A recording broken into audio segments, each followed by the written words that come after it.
Of form আর প্রস্তুতি ঘাটতি নিয়ে চ্যাম্পিয়ন্স ট্রফিতে খেলবেন নাজমুল শান্ত। ফরচুন বরিশালের স্কোয়াডে থাকলেও ম্যাচ খেলেছেন মাত্র 5টি। বেঞ্চে বসে থাকায় টাইগার অধিনায়ক সুযোগ পাচ্ছেন না ফর্মে ফেরার। তাওহিদ হৃদয়ের অফ ফর্ম নিয়েও দুশ্চিন্তায় ম্যানেজমেন্ট। ফরচুন বরিশালে ব্রাত্য নাজমুল হোসেন শান্ত জাতীয় দলের অধিনায়ক, অথচ তিনি বিপিএলে ম্যাচের পর ম্যাচ বেঞ্চে বসে থাকছেন। সামনে চ্যাম্পিয়ন্স ট্রফি, এমনিতেই চোট কাটিয়ে ফিরে ব্যাটিং ভালো হচ্ছিল না শান্তর। একাদশে টিকে থাকতে কিপিংও করেন। এখন তো ম্যাচ খেলারই সুযোগ হচ্ছে না, অবসাদ ভর করাই স্বাভাবিক। যেহেতু ও ম্যাচ খেলছে না, অবশ্যই এটা একটা কনফিডেন্টের ব্যাপার, একটা মোরাল ডাউন হবে।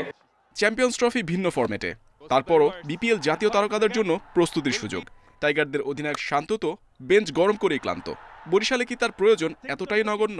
It is very unfortunate, I must admit, যে ওকে যতটুকু আমার খেলানোর উচিত ছিল বা সুযোগ দেওয়া উচিত ছিল আমরা দিতে পারছি না বিকজ অফ আপনি আমার টিমটা যদি দেখেন, আমরা কম্বিনেশনটা মিলাইতে আমাদের খুব ডিফিকাল্ট হচ্ছে।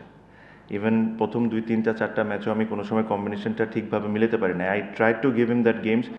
শান্তর দুর্ভাগ্য, অথচ তাওহিদ হৃদয় যেন আশীর্বাদ পুষ্ট।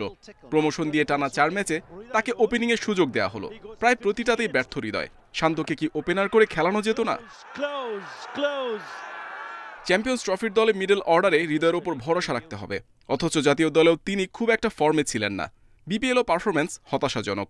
10 ইনিংসে 189 রান, সেরা 48, স্ট্রাইক রেট 131-এর কাছে। লিগ পর্বে 1 ম্যাচ বাকি বরিশালের, তারপর প্লে অফের লড়াই। শান্ত কি আর সুযোগ পাবেন একাদশে? হৃদয় কি বড় রান করে আত্মবিশ্বাস ফিরে পাবেন? এ দুজনের ফর্মে থাকাটা যে বড্ড প্রয়োজন ছিল চ্যাম্পিয়ন্স ট্রফির আগে। Muhammad Nazim, independent news, Dhaka.